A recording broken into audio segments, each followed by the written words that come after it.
Thinking about self-publishing and don't know where to start? Join the Spa Girls each week for 30 minutes of honest advice, tips and resources. I'm Trudy J and I'm here with Cheryl Phipps. Hi there. Shah Barrett. Hi. Wendy is not with us today, unfortunately, but instead we have the delightful Annika Martin. Yay! Yay! Welcome to the spa. Oh, thank you so much for having me. It's awesome to be here. In one of your squares. Just like the game show, isn't it? Yeah. Brady We're the Brady Bunch. I'm super excited. I'm a total fan of Annika's writing. I love all her books. So, you know, I'm going to attempt to pull it back in a little bit during the show, but just so you know, I'll read your bio out quickly and then we'll just get right into it and ask you all these questions. And we're talking about rom-coms because you have some amazing rom-coms out there in the world. And I would love to know how you do everything to do with them. So this is just stolen from Amazon. I hope it's all correct. I didn't check earlier. What do I? Annika Martin is a New York Times best-selling author who loves reading and writing fun, sexy books, taking pictures of her cats, rocking out, saving animals, taking long baths, and consuming boatloads of chocolate suckers. She can be found hanging out in Minneapolis coffee shops with her awesome writer husband and tending her very wild, bee-friendly garden. And she's also a Rita Award-winning author writing under the name Carolyn Crane, which is another world as well. So that's awesome. Yay. Yay. Well, I guess that was true up until last year, and I'm not hanging out in coffee shops now. No. No. Hopefully one day Soon. Yeah. Soon. Yeah. So can we talk about a little bit about how you got into writing and where you came in and how you got into self-publishing to start with? Can you give us your background? Sure. Well, I'm one of those people that's always been a writer, and I wrote, poems, and I wrote little funny essays as a child and all this sort of thing. And then and I was always really into, like as a child, into genre fiction and like fantasy stuff and and then I don't know, and then it kind of around college I got very serious and I was into real literary fiction. So I started like in literary fiction actually, and that was all I was reading. And then and then somebody gave me Outlander. Like mind blown. Yeah. What is this? Yes. And so then I was like, this is all I want to read now. And then it was all I wanted to write, and so I kind of, that's where I went. And so I started in urban fantasy as Carolyn Crane. And so I was published in 2010 with this trilogy that was sort of, very whatever, magical and everything. And then I branched out into romantic suspense, though, to get to self-publishing. So I was traditionally published by Random House with a trilogy for the first and second book. And then they didn't sell really well. And they dropped my third book. And it was 2010, 2011. And I was just heartbroken. Like my life is over. And and I had like also was a cliffhanger, and like the third one, all these people like couldn't read the letter. And so, but finally I like some really small publisher picked it up, like Sam Hain, a year and a half later. Everybody, like, it was literally the worst cliffhanger. And so then after that, I just started dabbling in self-publishing. And then I went on to write some romantic suspense. And then, and it was just fun because that was what I was reading, and I like spies, and I love James Bond, like harkening back to childhood when I was like crazy about James Bond and Nancy Drew. And then, I don't know. Oh, and then I wanted to just sort of experiment and have fun and be wild and crazy. And I can get really perfectionistic with my writing, like really perfectionistic. So then I was like, I'm going to have a secret pen name where I'm going to just write the wildest and weirdest stuff I can think of. And thus was born Annika Martin, writing The Kinky Bank Robbers. So then that was like my kind of fun play, be free sort of thing. And I'm a total plotter, but that was like the only book ever that I just pantsed. It was this weird like springtime thing in Minneapolis, like, and then but then I was like having more fun as Annika. So then I was like, I'm gonna write more Kinky Bank Robbers. And then I was like, I'm gonna write something funny, or I'm gonna write something dark. I know that you have people on this show who are like, you should pick a genre. And you really should, but that's not what I did. Every genre. Now I'm writing rom-com though. So, and I really have always liked to write sort of humorous stuff. my husband's also a writer, and early in our marriage, we put out this like humorous essay magazine. I don't know. And I like writing cartoons too. Yeah. So Wow. anyway, that's how I got here. And now I'm just concentrating on being Annika. Okay, awesome. That is a cool story. It is. I love It was it. long, No. rambling, No. a long and winding road. That's life. Yeah. So let's talk about the rom-coms. They're the most recent. Are they the ones that you're working on now? Like, you kind of where you? Yes. So yeah, it feels like home to me to write rom-coms. I like reading them, I like writing them. And so yeah, so that is what I focus on now. Though sometimes I take a break, like if I'm feeling like, I do like to take a break and write something sort of angsty, just to kind of as a palate cleanser sometimes, but I always kind of want to go back to writing the rom-coms. Yeah, because there is a very big difference to some of the stuff, like the dark romance stuff, for example, the books that you wrote with Sky Warren versus the light-hearted rom-coms. It's a very they're very different, but it's like I like the diversity of it, you know, because sometimes you're kind of exercising out sort of your this dark drama. It feels good to kind of, it is sort of like music. Sometimes you want something light and fun, and sometimes you want like something with a lot of heavy bass and just yeah. So, no, that's awesome. I love that. Yeah. Okay, but today it's really sorry. Oh, excuse me.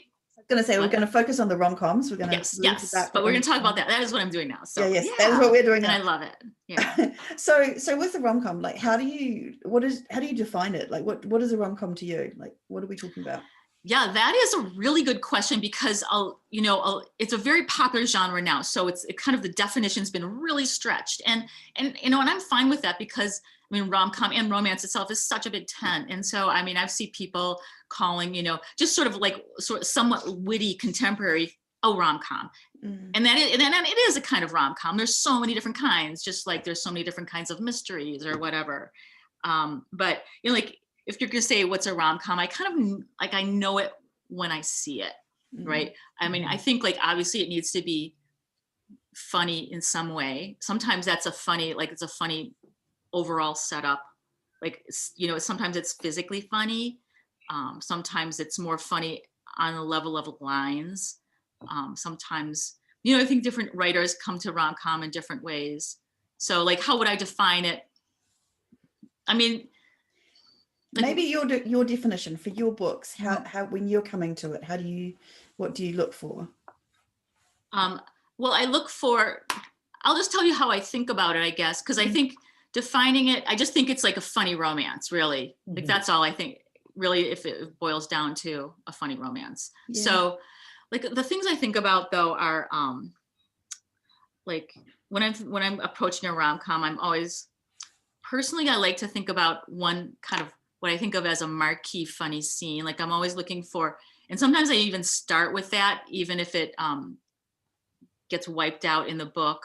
Sometimes I have like an idea for a big ha-ha scene. And I feel like if I'm writing a romantic comedy and I don't have that scene, I get a little nervous. Like right now, actually, I had an idea for a scene. I'm working on this book right now called Just Not That Into Billionaires. Yeah. And I had this idea, like, oh, I'm going to do this scene. It'll be really funny. And she'll have this dress on and it'll be like wacky. And now that I'm deep into the romance, I'm like, this character won't do this. This wouldn't make sense. It's not working. So I'm like, where's my marquee funny scene? But it's like, sometimes you just have to trust it. Like, sometimes I'm a kind of a miner, like a miner for gold. Like, sometimes you just have to trust that if you keep mining and mining, the scene will come too, like the funny scene, the conceit. Sometimes, in a lot of ways, I think of a romantic comedy as a quest of identity, or a discovery, almost like a detective novel. Like, in a lot of I came from romantic suspense and urban fantasy, and those are detective-y. And in a way, romantic comedy isn't that far off. Like, you're, like, for instance, I'm just gonna like use my books for examples. Like, in Most Eligible Billionaire, the hero thinks that the heroine is a scam artist, and the heroine thinks the hero is the world's biggest jerk. And so neither thing is true, but so like they're thrown together in this sort of boardroom drama stuff. And it's sort of kind of uncovering each other's identity, like almost like a statue, you know, where you're like peeling away the rock or chipping it away and you're finding like what's really underneath. Or like Wake Up Call Girl, she's, you know, she's like his employee, but she's secretly his wake up call girl. And he's like desperately looking for the wake up call girl, like trying to find who is this woman, sort of like Cinderella, you know, it's basically Cinderella. Yeah. Well, Cinderella's like a detective story too, isn't it? Yeah. You know, so, or like if you look at Sleepless in Seattle or While You Were Sleeping, you know, there's so like the quest is there, isn't it? Yeah. Right. It's or what's the one with the phone call? You've Got Mail. So like, I think in a lot of contemporary romances, it's not as much a detective story. It's more like an intimacy story. So anyway, I don't know. These are things I think about. It's quite interesting to me that because you've said that you're a plotter, and then you said you're mining for the story or the different aspects of it. So how do those two marry up? I find it really interesting because I'm kind of like a hybrid plotter and pantser. So is that something that you'd call yourself too? Or is it? I would definitely. Like I want to be a plotter. I like to have structure. I feel comfortable, but then once I get inside that structure, sometimes I kind of tear it down. I'm like, oh no, this is right. I'm going to do it differently. So sometimes I think it's like I like to build an outline, but sometimes you have to just get in there and use the force too. And so that's also nice. So it's hard. It's really hard. I mean, writing is really a hard business. You know, it's so much is trust and faith and like I had a day today where it was a really hard day of writing and you just have to go, I'm just going to keep going forward. And I know I'll find the way because I've done it before. And I know I can do it again, even when it seems like this book's not working, this plot's not working, but you know, you just like we've read enough books that we've internalized the structure, and maybe that's not a helpful hint, but you just have to keep going forward. I think trust in the process is a good message. Your process, Right, and not looking at other people. You know, like I have this myth out there of like all these other writers have it so easy, like they just kind of go and they've got there, you know, but that's not really true. And then I'll be like, I'll go to my friends, tell me that that's not true. Tell me your book falls apart at 40K too. And they'll be like, my book falls apart at 40K. It's fine. You know, everybody's book falls apart somewhere. So, I mean, but except for the mythical person I have in my head. But that's just so anyway, but anyway, but that's not so much about rom-com as just writing in general. But I think also with being funny in novels, I'm just gonna like talk about things, ways that I try to approach being funny is, well, I keep a file. Like anytime I see something funny or someone tells me a funny anecdote, like I actually feel like everybody can be funny. I feel like everybody can add more humor to their books if they want to. It's sort of like when you're single, you know, when you're upset about being single and you see everyone's a couple, like you're just attuned to that. And suddenly your eyes are just going there. Oh, everyone's in love except me, you know? So like I've been there. And so it's sort of like what you're training yourself to kind of look at. And so like, I'm always thinking like, what's funny? Why is this funny? Why is this thing on TV funny? Why, you know, why is this anecdote that's my friend is telling me so funny? And so I'll write these things down because I won't know how I'll use them, but I'll be like this, I just kind of keep a big file or I'll just think of something or I'll read something in some weird place, like the newspaper or whatever, you know, things come to you over the internet.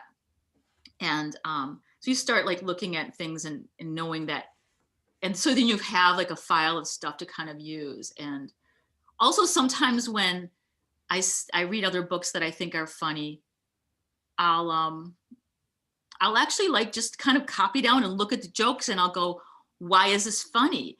You know, like, and because there are structures to jokes, like there's analogies, there's a funny analogy, there's like a wild image, there's it's not like you can be that scientific about it, but once you kind of start to recognize these things, then you see them more. And then I feel like it's a muscle that you can develop. And then when you look at your own writing, like sometimes I'll look at something and I'll look at a paragraph or something and I'll be like, oh, he was like, moving as fast as, and then I'll know it's like, there's something there, like he's moving as fast as a something with a something.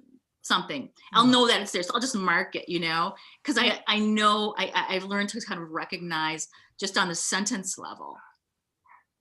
I mean, I'm always building this. I mean, hopefully I'm getting better and better at it. Like this is like a muscle that I'm trying to work all the time is at a sentence level, where can I recognize holes from just being a student of comedy? So it's not just like laugh at stuff, but really think about, why is this funny? Why is this so surprising? Like, how does this make there's things that like make your brain kind of go in a pattern and then they'll upset the pattern. Like that's a way of being funny. Yeah. So anyway, so I'm always kind of on the lookout and thinking about it a little bit. I'm a student of it.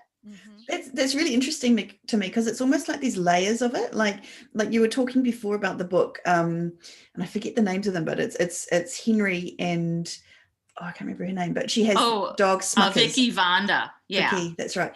And so that's the first book in the Billionaires series. You were sort of, it's a boardroom guy and he's a jerk, and he thinks she's a con woman, but it's literally more than that. It's like there's actually this whole setup around. She's got the dog and the dog company, and he thinks that she's conned her, like it's all of that.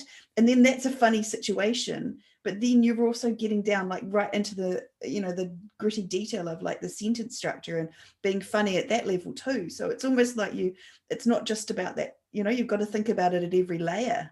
Like, is something you do consciously or? Yes, I do. Like usually like the sentence layer comes a little later. Like I'm thinking about the overall setup too. Yeah, that book started where I actually just thought it would be funny. It was originally about a cat. I thought it would be funny if someone left. Well, and actually a hotelier, a really rich woman who was hated in New York City, did leave millions of dollars to her dog one time. And everybody was really angry about it. And I thought, well, that would be funny, but I thought it would be funnier. I have cats. I thought it'd be funnier if it was like left to a cat. And so then I was like, I have to write about that someday. Then it ended up being back to a dog. But yeah, so I just thought it would be fun. I just imagined like, and then I sort of built it up from around there. So that was, there's always like a seed. I don't know. I think that wasn't your question actually, but yeah, I'm always thinking about, because there's a macro level and a micro level of being funny in a way. Like I have a friend, LB Gregg, she writes these really funny MM romances, and she always wants to start with if she doesn't have a giant crazy slapstick scene right in the beginning of the book, she can't start. Like I think everybody, and Kristen Higgins I think is like this too. She'll have some really funny scene, like their underwear is caught and they're climbing out a bathroom window, or something funny like that. So there's all these different kinds of being funny, and I think it's good to have a lot of them sprinkled in. So it's not just the little things, it's not just the big, because when I was thinking of rom-com, I think, you have to have the setup, you have to have the funny situation. And I feel like all of your books do have that, but it's interesting that you didn't sort of, that wasn't your first definition of it. It was more just, it has to be funny with romance. Like that's fascinating to me. Well, I'd like them all to have a funny setup, but sometimes the funny setup doesn't really. Well, even Fake Fiancé is just a funny setup in a lot of ways. Like it can be, Like but go ahead. No, I'm just like, if you go through the books, that's like, she's a postal worker who poses as his, I can't even remember. Emotional therapy coach. Like this really shy, quiet postal worker is his big, scary billionaire's emotional therapy coach. Right. Situations like that, and I'm like, how do you that's just crazy, but they're all there. So anyway, that's just talking on the being a student of humor. I don't know if you've ever seen it. It was a documentary movie, and it followed Joan Rivers, I think, for a year, And she did exactly that. She has had, and then she would write down snippets or jokes or just funny thoughts or things that she observed. And she had this entire, it was like on index cards, and it was like a library, like this Wow. giant, giant, I don't know, not Filodex, but like, filing system for it. And she would pull it out, and there was just thousands of these index cards. If you can see it, it's something to do, I can't think offhand. I want to like see that. A year. It was kind of a year in Joan Rivers' life. And I mean, I I'm love going to Joan look Rivers. for that. Yeah. And it resonated with, soon with what you were saying. That was exactly what she was, a student of it. Yeah. I mean, basically you're a psychologist, really. Do you have a psychology degree at all? Is this where it's coming from? No, English lit. So let's get back to rom-com. So when you're like, because I love your characters, and I think that you do characters really well. So can you talk about how do they come first? Do they come, how do you get into the characters' heads? Yeah. So like the cool thing would be to say that they come first, but for me, they don't. They like, I'm almost like trying to find my characters as because I'll think of like, oh, this will be funny, like a funny setup, like you said, like the dog inherited all the money or whatever. And like, I think there's two. Well, I think, and you've covered this a lot on your podcast, is like, you need a lot of conflict. There's a couple types of conflict. And so a lot of times I'll kind of move from the plot, and I'll also move from the conflict a little bit. Like obviously, in Wake Up Call Girl, let's say, for instance, she wants to stay hidden and he wants to bust her, so like, it's like this sort of thing. That's a big conflict is, or in the Return Billionaire to Sender, that's the postal worker. Like he wants to tear down the building she's living in, and she wants to save it by showing him these videos of how important the people are, and these tender videos, which she like masquerades as his emotional therapy coach. Like, I know this, like probably to someone who hasn't read it, I'm really bad at explaining my own novels, but anyway, the conflict is they want obviously different things. I think that's with all romance novels. You want some external conflict where they want different things. And then also, okay, there's two things I want to talk about. I'm just writing this down so I don't forget, but also like one of the tricks that I use for internal conflict, like at any point in the novel, I need to be able to ask myself, why can't they be together right now? And I didn't come up with that. I think that's things people talk about. Someone's probably said that. So, but you have, because you can't say, well, they could be together right now, right? You have to have something splitting them apart. And this isn't really going to character, but that goes to internal conflict in a lot of ways.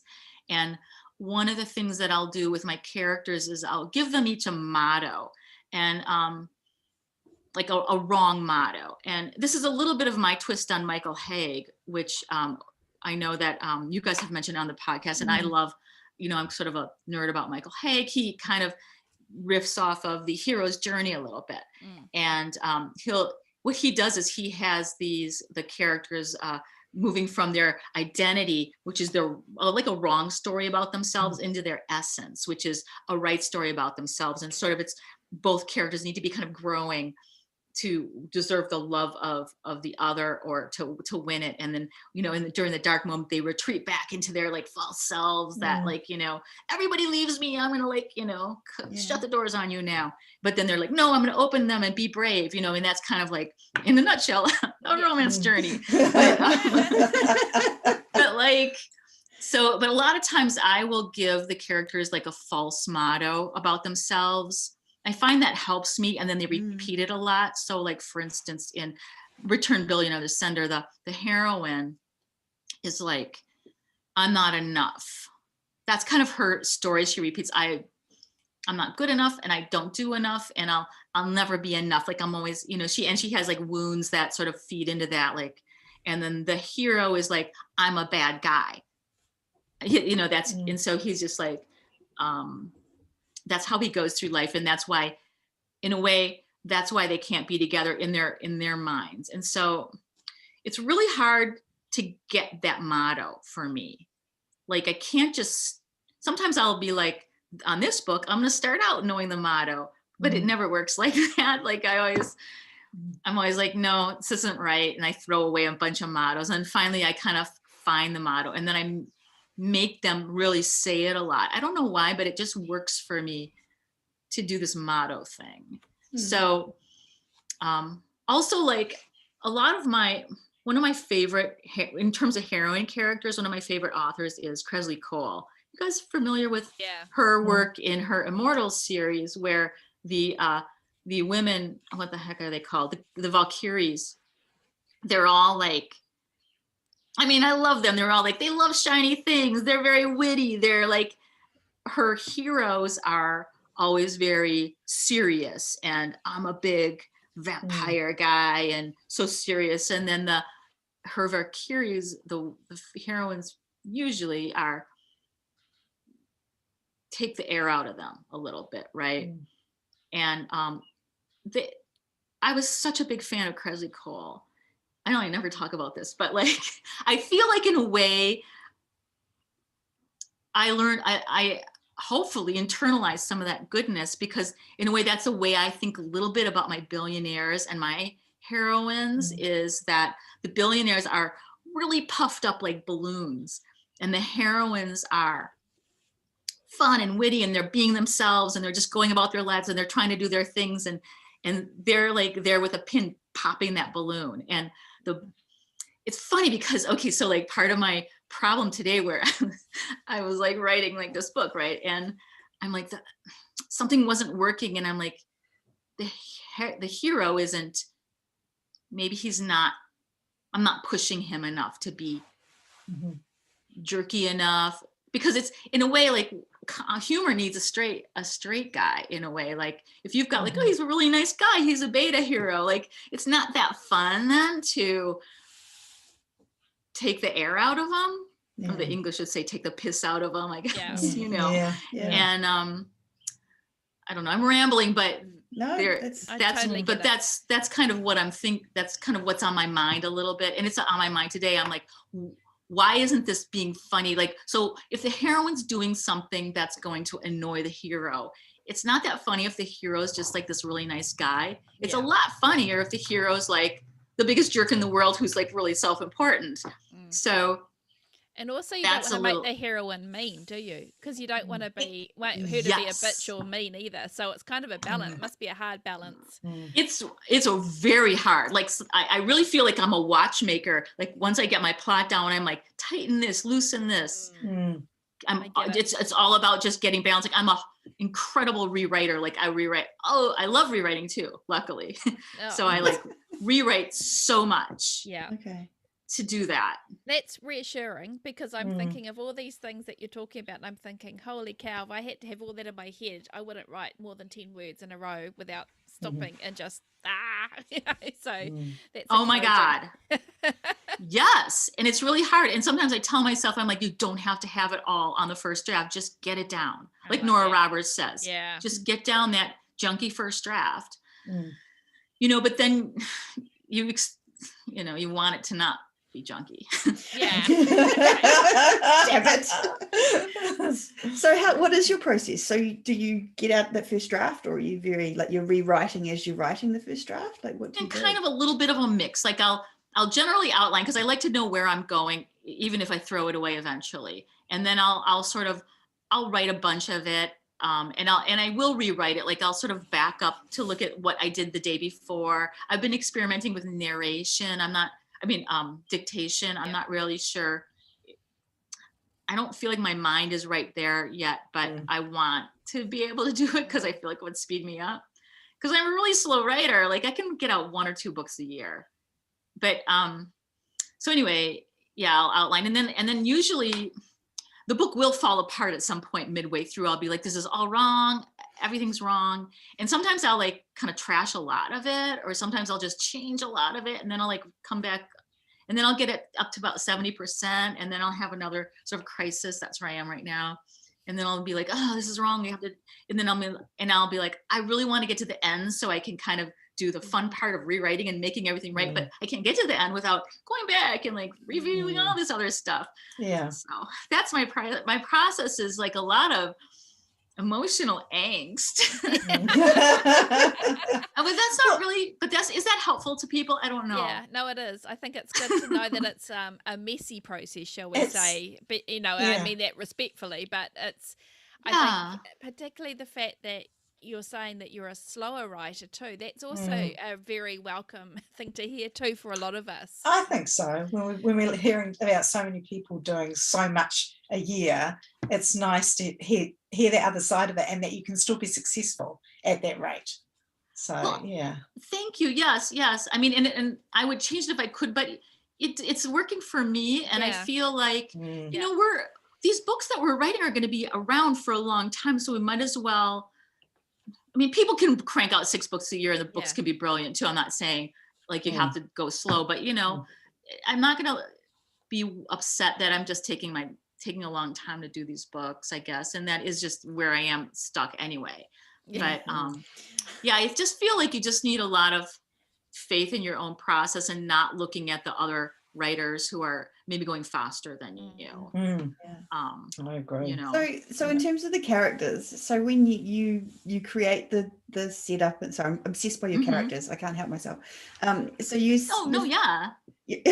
Your setup's there, you've got them, and then they come into the story. Because to me, as a reader, when I'm reading your stories, they seem really well formed and it all kind of clicks really well into place. Is that just because you've rewritten them so many times, or is that something that it's, how do you stop and plot the characters themselves, or does it come out in the writing? Or I think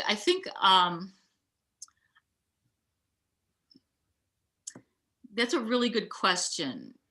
And I feel like it's just in a way a journey of discovery. Like sometimes after I toil a lot, I'll happen on something and I'll be like, people will think that this is really brilliant, but it's come out of luck and toil, and so I don't know. So I feel like you just have to have but in a way you have to be in the right place at the right time in your manuscript. Like you have to, I think there's some value to coming at it in all just different angles with everything you have. So like I'll be outlining, I'll think of it at night before I go to bed. Sometimes I'll, I won't know why something's working, and I'll tell myself the story, or I'll tell my husband the story. I'll be like, can I just tell you the story?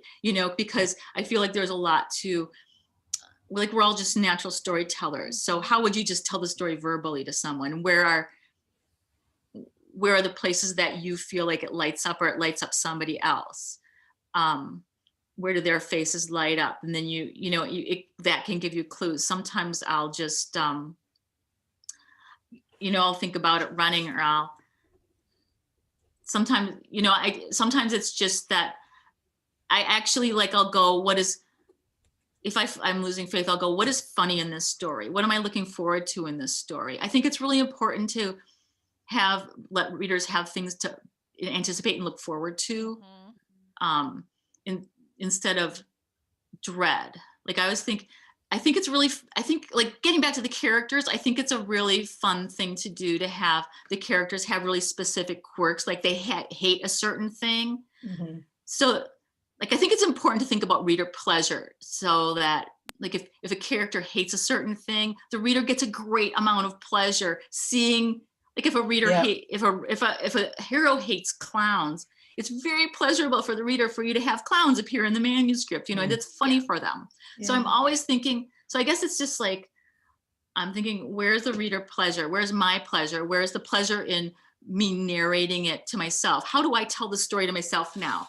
And I will mini plot or micro plot. Sometimes I will write stuff sometimes I think you have to write stuff so wrong to get it right, because you're like, this is the wrong, I've gone down this wrong road for 10,000 words. Well, now I know, let me go back and back up, and now I know the wrong road to go on, so let me go down a different road, and maybe I'll find some treasure here. So I feel like if you keep just going and sort of being sort of calm and having sort of faith in yourself, you can just go, I will find it. You just have to keep going. Love that idea about reader pleasure. I haven't had you heard that term before, and all the people we've talked to, so that's wonderful. But also, like your for the example, because I hate clowns too, and I totally empathize with the character, but that anticipation, if you kind of flag that he hates clowns as a reader, you're kind of going to be waiting for the clown scene further down the book, so you don't necessarily want to give it to them in the first quarter of the book. You want that anticipation to build even. I like that. Yeah, and reader pleasure isn't my own thing, but yeah, like and like looking at where when you're reading a book, where are you finding pleasure? Like really thinking about moments like that. Yeah. Love it. Yeah, I love that too. I think it's awesome. I think also talking about a part of the book that's not going right lead you to another path as well, because if you keep writing like you say in that same vein, it's kind of a waste of time, isn't it? If you already know it's wrong because it's not right. And sometimes what we do as authors is keep going because we think, oh, we've already written 10,000, I've already gone down this path, instead of stopping and kind of going, no, let's stop and start, like what do they call it, like the sunk cost fallacy? Is it right. Yeah. Like you kind of feel like you have to keep going because you've started down this track, but actually it's nice to know that it's okay.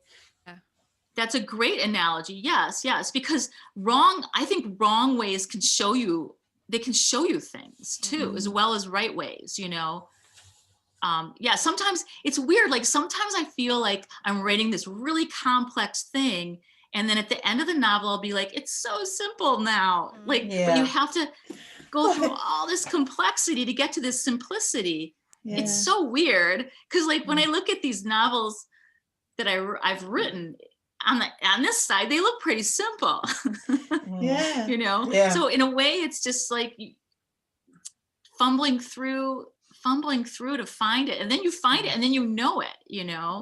Yeah. Oh, I don't know if this is even helpful. No. It makes a lot of sense. It does. There's a great deal of relief, I think, in hearing people's struggles. It's kind of cruel, isn't it? But actually seeing people's struggles makes yours more palatable. Yeah. Right. And it's just, it is a way of finding the story. I feel like the story writing is a journey of discovery. It's not like telling the story, it's finding the story more than telling the story for me. Yeah. I love that. Yeah. So how much do you have plotted before? If you're still finding the story as you write and things, do you go through and use, say, for example, Michael Haig's, whatever his 6-stage plot, or you don't even do that much?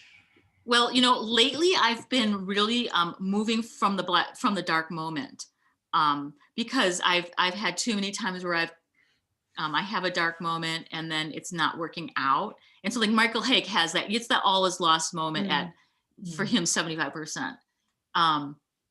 So like for the listeners, does everyone know what the dark moment is? But it's where it's the all is lost moment. Yeah. And so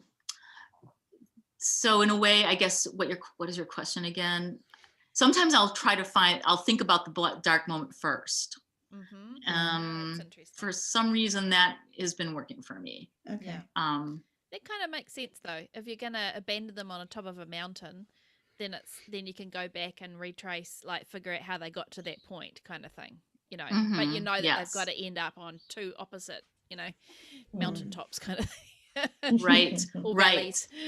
Totally. Exactly. And another thing that I've been doing that, and this is not original to me, but is writing the Facebook ad first.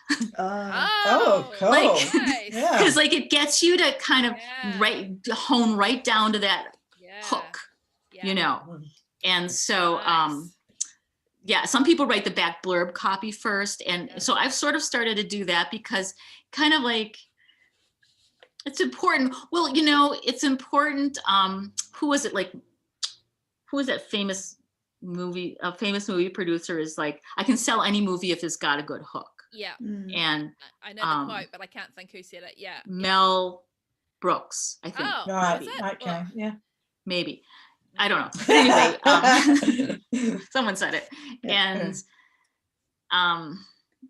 it's just, so I think it's really important because you want to be, as a writer, you want to be thinking about hooking the readers. If you have a really beautiful novel, but it's got a crap hook, people are not going to read it. You know, you have to get them to, but also the hook, the Facebook ad or the back cover copy will guide you in where the reader pleasure is in a way too. Yeah.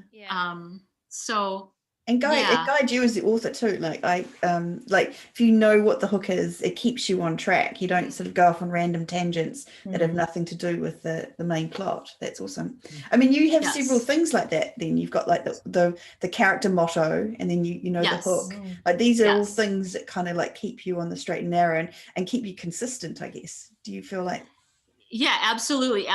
And I do shift them, like I say, throughout. You know, I saw at RWA one time a talk by Susan Elizabeth Phillips, and she told me, or she didn't tell me, she told the audience, me personally. my best friend Susan. She was like, what she does is it's almost like when she starts out, it's cardboard cutouts that she's moving around on a board. And interesting. It takes forever for them to become fleshed out. She's just stupidly moving them around on a board until it kind of she's made something out of it. And in a lot of ways, I feel like that's what I'm doing. And it really helped me to hear that, because like all these other people, it felt like, you know, I know the character, I have this whole like a long thing about them. Yeah. Sometimes when I get into trouble, I like to journal from the point of view of one of the characters. That has been a really good, especially like the hero. The hero's voice is so hard to do sometimes because like in any book, I look at it as a model of one character is known. That's the heroine in my rom-coms. And one character is the revealed character. That is the hero. Like the hero is usually more of a mystery, especially in terms of his emotions. And, but I also write in dual point of view. So it's one of the smoke and mirrors tricks that I'm always working on is how to do the hero point of view, but he's a revealed character. So a lot of times my heroes are lying to themselves or they're benighted about their own emotions. And so it's quite the juggling act.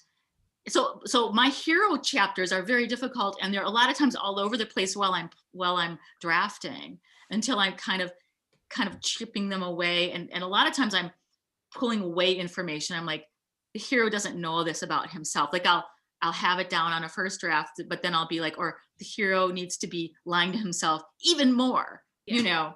And that goes back to your motto, doesn't it, for the character, where you start with the motto or the false belief. That would be speaking to that, wouldn't it? You know, he's kind of I'm the bad guy, narrating through that false point of view kind of thing. Yes. And sometimes I don't have the motto right, and I have to adjust that. I mean, I'm adjusting everything. And I think like it's important. I think like a writer can get really hung up on almost like a rock in the middle of a stream. And you're like, well, I have to have this scene where he does this.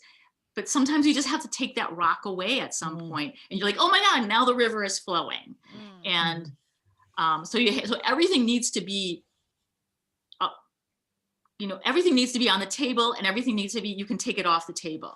And so, so like, even I have a pretty like advanced draft, and I'm just now getting down the mottos. Right. Wow. Okay. The motto's wrong before. What are my mottos now? But it didn't stop you writing it, though. I think that's the important thing. You kept going, and then that revelation kind of happened through the work, not by you sitting there navel gazing for 5 months kind of thing on the right model. That's definitely my process. Yes. Yeah. So it's like, in a way, it's like you get a little more clarity on the motto, you get a little more clarity on the plot, you're getting a little more clarity on the characters, you're getting, just like all the clarity, things just get more clarity and more simple. Do you have a visual of what they look like in your head as well? Are you a visual? Yes. Okay. Yes. Yeah. Interesting. Yeah. Do you know when it's time to finish? Like I feel like if it was me, I'd want to keep playing and keep changing and keep sort of working on it forever. And do you kind of tell yourself, no, this is it? Like, or is it really obvious to you that it's done? It's pretty obvious when it's done. And a lot of times it's just that I have a pre-order set too. And, you know, but actually Breaking the Billionaire's Rules, I had a pre-order for that, and I wrote it, and I was like happy with it, but not really. I was like, this book could have been so much more, but I didn't want to blow my pre-order. And I wanted it to be more, and I fully and completely rewrote it 6 months later. Oh wow! That's the one where it's like a different book. Is that the one she's in the cat suit? Is that the one? Like someone recently like wrote to me like the audio is so much different than this book that I read. But it is. I just read that like about 3 or 4 weeks or 2 weeks ago, whenever it was, and it was great. Loved the changes. I don't know what they were, but it was a great book. Usually I don't do that though, but yeah. Okay. Oh, that's interesting. That was so. What? Oh, okay. I'd love to know what the changes you were, but I'm not going to ask right now. I'd be happy to send you the early draft. It was, it was. I'll tell you what the changes were. I mean, not specifically, but the dark moment was in the first version, the dark moment, I felt like it was a cheating dark moment. The dark moment was, so like they make this dartboard thing where they're throwing darts at his face. I think the girls are all really mad at him because he wrote this book. Okay, the hero wrote this book about like how to pick up girls. And all the guys have been using it to pick up these girls. Yes, and so there's all these tricks, dodgy way, you know. And they're like, I can't believe I fell for that, and you know, and so anyway, and the heroine knew him from arts high school, so they're all like really mad, and she has to deliver him, be his new delivery girl, and he's making her like, you know, whatever, do this sort of demeaning thing for him, and they're really mad. So anyway, the original dark moment was that he comes and discovers, after he's fallen for her, discovers his face full of darts in her apartment, and is really upset, and then they break up. But like, see, now that's interesting, because that was totally the dark moment I was expecting, and it didn't happen. I was like, oh, she's such a genius. She didn't do what they expected. It was right.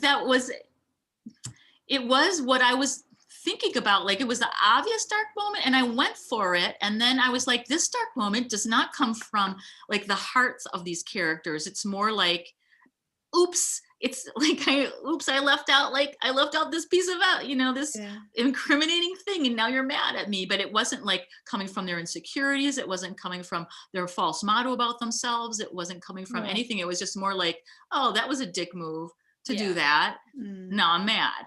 And so it never sat right with me that I went for that dark moment. And then I was like writing more rom-coms, and I found myself going, oh, well, read number 1 and 2, but I wasn't like wanting to recommend number 3. And I was like, that's not right, because that book could have been better. So then I went back and I just completely changed that dark moment, and it's a completely different book. Like, but I'll never do that again, hopefully. So just out of curiosity, what did the dark moment change to then? What was it? It was from the dartboard.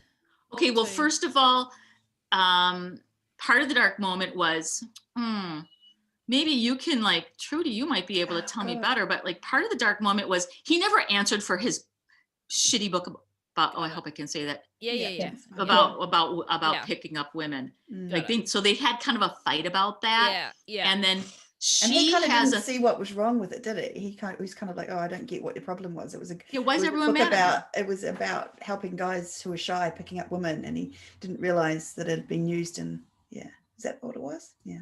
Yes, exactly. So he never had to answer to that for that. And then she never had to kind of go, she hated to, she's an actress, but she didn't want to seem to be, no, I can't remember, but it was a thing about, she didn't want to be given a leg up sort of falsely, like she wanted to make it on her own merits.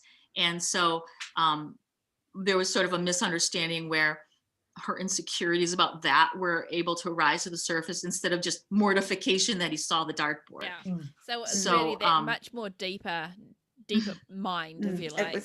Which is good. Like when you think about it, it's actually about the internal issues that they had, which is the whole of it, rather than some external kind of, oh, this is where it started kind of thing. Yeah.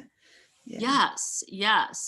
And that's actually probably a really good tip, is actually, even though it's like a lot of rom-com stuff might seem like it's sort of silly surface stuff, there's actually, because it's romance, there's still those really deep, layers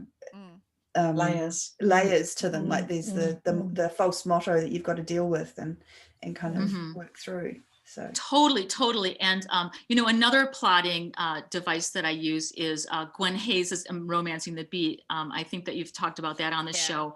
And so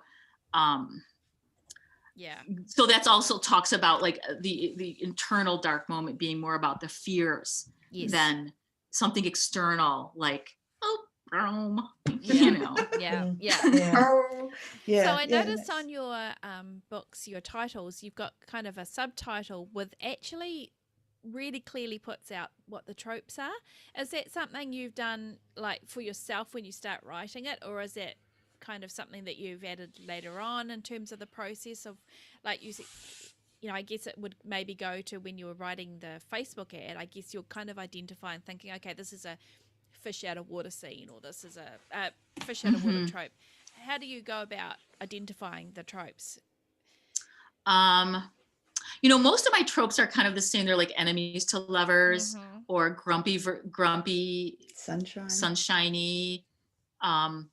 And I'll just know it, these are just my go-to tropes. And I do feel like I am writing the same things over and over again sometimes, but I guess it's what I like. Yeah, that's it.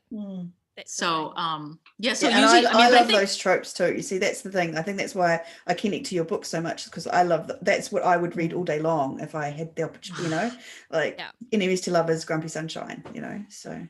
Oh, right. I know, me too. I love that. Yeah. And I feel like if you put a gun to my head, I couldn't write friends to lovers book. Oh, same. And Cheryl loves the friends to lovers. It's so fun.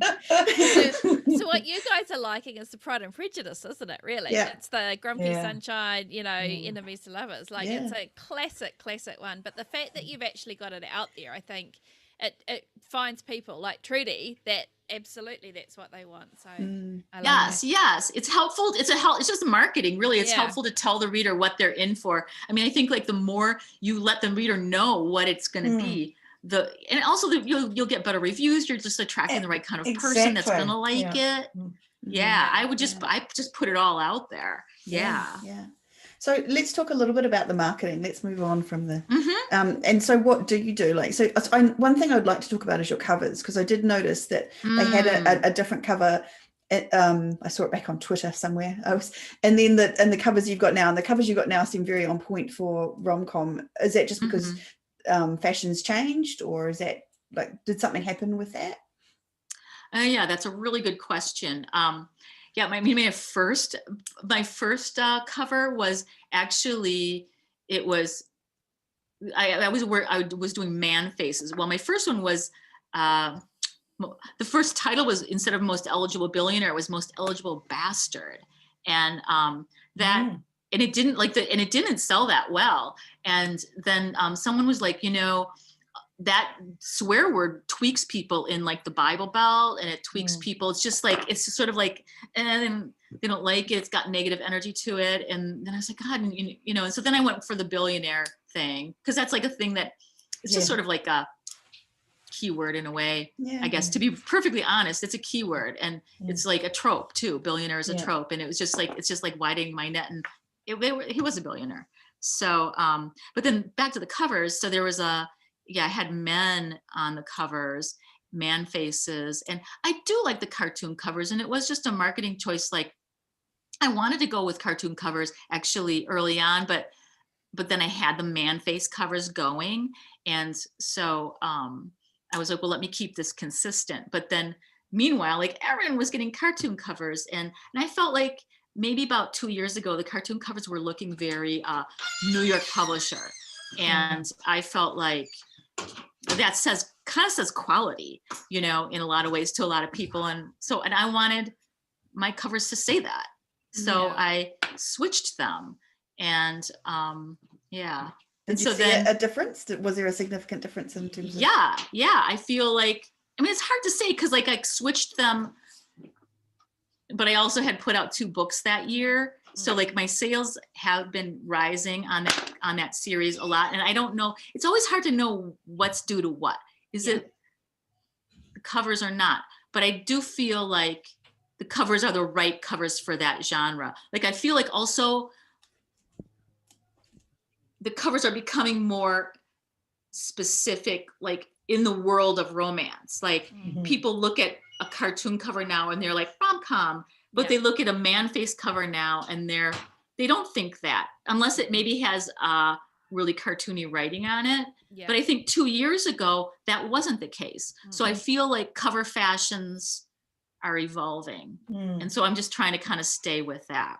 Yeah, that makes sense. So is there, what other kind of marketing do you do? Do you, so you obviously do Facebook ads, do you have a newsletter, things like that? I have a newsletter that and I'm trying to do it twice a month, but I do it only once a month. But I do, I put a lot of time into my newsletter because it's one of my favorite ways to connect with readers. And so I always try to kind of, because when I love a writer, I want to hear about their normal life a little bit. So I'm always trying to kind of say normal life things and a little bit about books. And it's hard though, as writers, like when I love a writer, I want to know how they write though. So I don't think readers want to know that. No. It's a hard thing to know how much to talk about writing with readers. But anyway, I do newsletter and I slave over it, and I do a lot of Facebook ads lately. I just do I was trying to do AMS ads, but I'm not good at that. And I think because maybe I'm a wide author, I think it's easier to do KU because there's like a less on AMS ads, the barrier to entry is a little low for the clicks, I think. But I want to make AMS ads work. So it's a nut to crack. I'm always trying to get a book bub. I think a really good strategy that has always worked for me is getting a book bub right around release time of a new book. And I'm probably not the only one that's told you that, but it's really good to sort of like set a book or earlier book in the series free or to 99 cents and then just pimp the heck out of it because it gets people invested in the series. I think it's really important to make people feel like they're inside the book a little bit, or like when I have a book coming out, give people like a peek. I'm trying to think how to say this, like get them a little bit invested in the drama of it.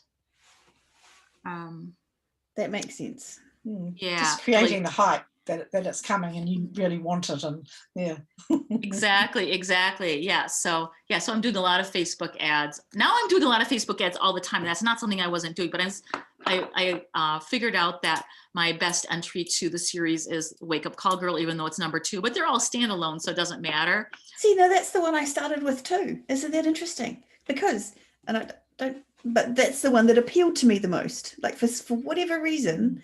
And the one I read last was actually book number 1. And I love book number 1. Like book number 1 is awesome. But there was just something about Wake Up Call Girl that appealed to me. Isn't that interesting?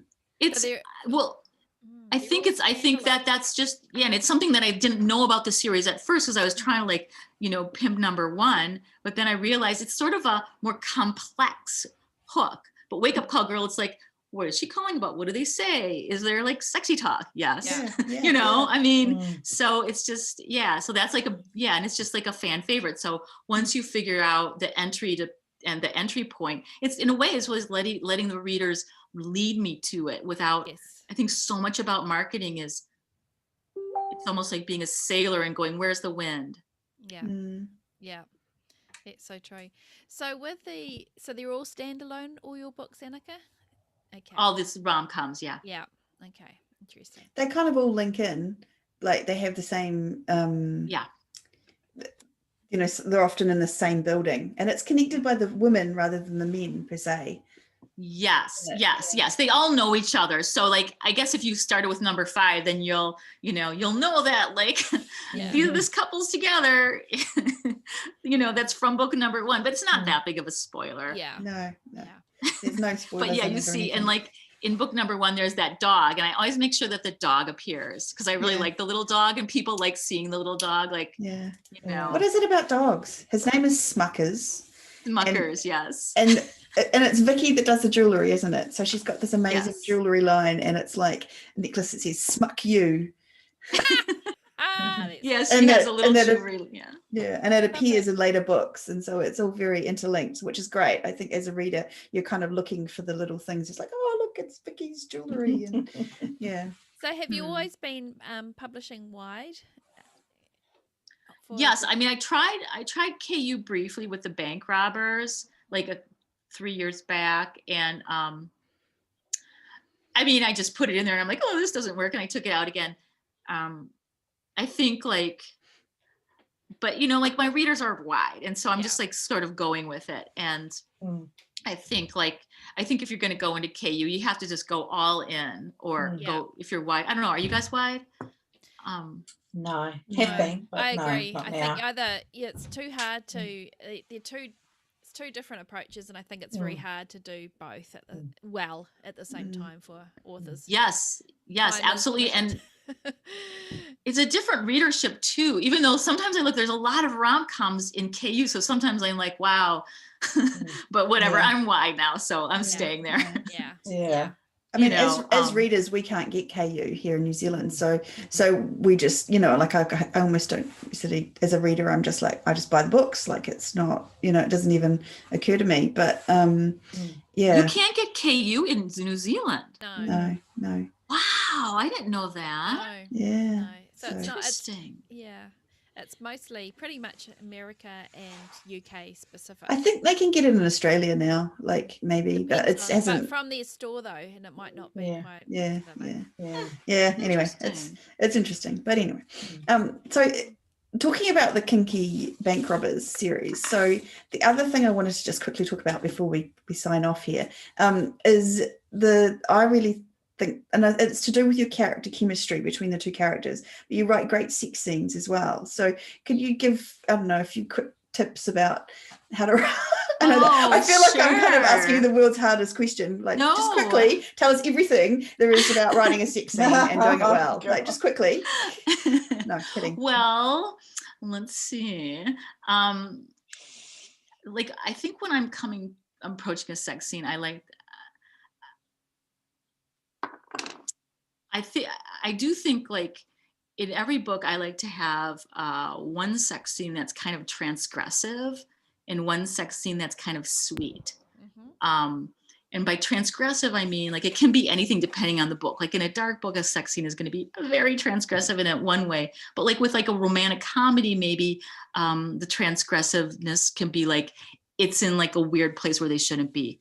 Or who was it that they had sex at the top of a building that he was redoing? Who was that? I can't remember. That was Henry Locke, wasn't it? Right. Yes. Yeah. That was the book number 1, right? Like they shouldn't be there. It's a little bit exposed, you know? So there's like, I think it's just exciting to have something that's a little bit forbidden, or maybe it's something that's forbidden in terms of, you know, the character isn't the type to ask for a specific thing and is very sort of vulnerable to do that or something like that.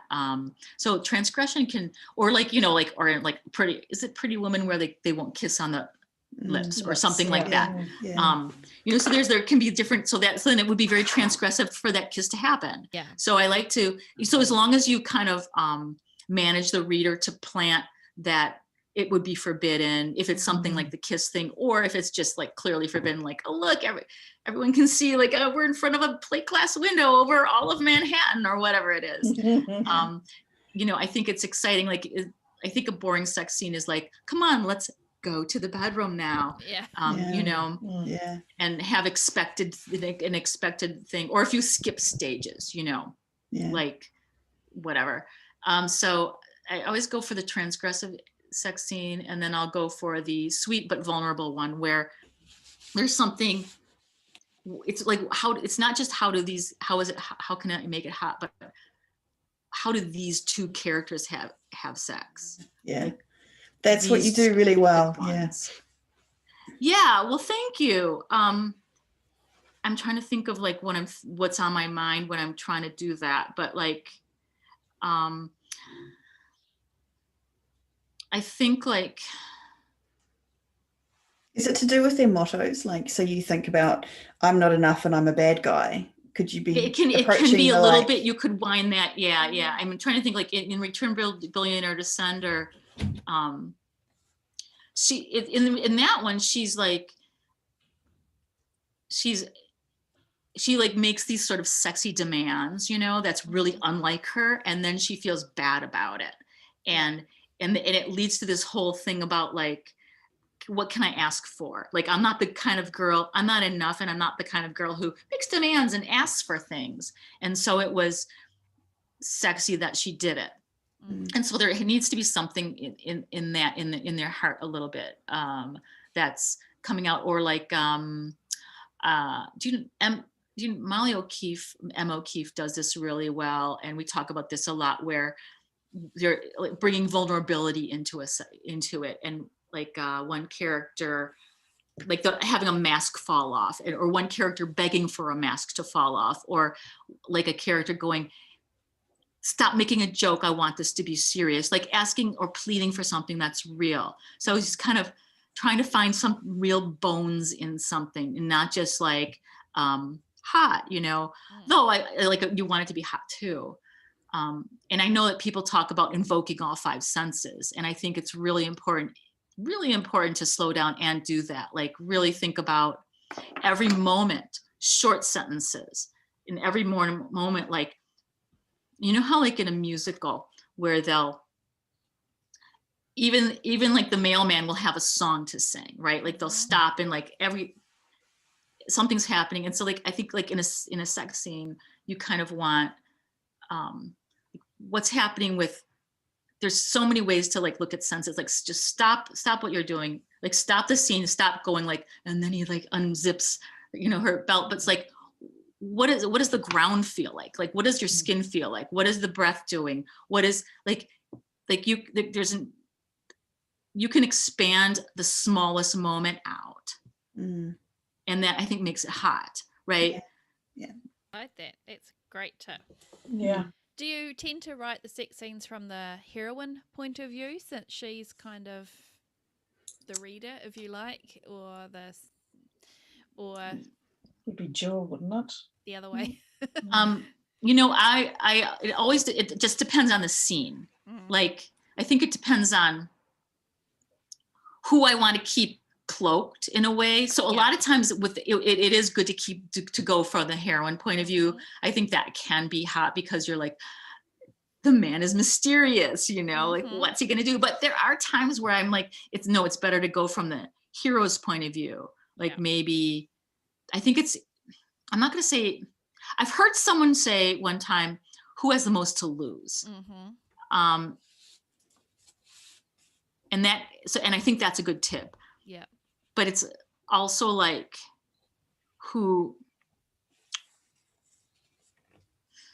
I feel like I just kind of, I think about just which point of view it's going to be better in. Which would be the stronger one, right? Like which one would maybe have the most impact? Something like that. Yeah, or most, maybe it's almost like who, I don't know. Now I'm just thinking out loud. I just kind of, I kind of just think about which way it would be more exciting for the reader, I guess, is what it boils down to. Yeah. So much thinking goes into your writing. Like, I know, right? Start thinking a lot more about my writing is what I've gotten from you. Yes. Yeah. Same. Yeah. Oh my God! Like, nice. I hope I haven't like done that thing where it's like the caterpillar. It's like the artisan. Like when it's like watching an artisan of anything working. Whether it's a baker, whether it's a woodworker. It's that kind of the crafting and the care and the thought. I think is really inspiring. So. Yeah. Oh, I hope so. I hope this has been helpful. I mean, I love great. talking about it, and I love hearing other people's processes. Look who's here. Oh, it's the cat. I recognize the cat from Instagram. Yeah. Well, we're over an hour now, so I think it's time we... oh, my goodness. Yeah. But it's been so fascinating chatting with you, Annika. Thank you so much for coming on the show. This has been so fun. Your podcast rocks, and I'm like so happy to be on it. Thank you so much. We're happy to have you here. Yeah, it's been awesome. So if someone wants to come and find you and see more of your books, where should they go? Let's see. Well, just go, like, I would say Google Annika Martin. Oh, my website recently, like, all the images got imploded, but my website is mostly functional. It is at AnnikaMartinBooks.com.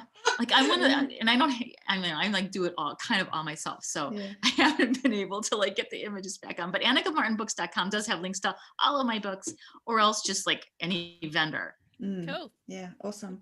And where can we be found, Shah? And we can be found at spagirlspodcast.com. Awesome. Yeah. Oh, that's it. Sorry, I interrupted you. We're all over the show. Yes. We're everywhere.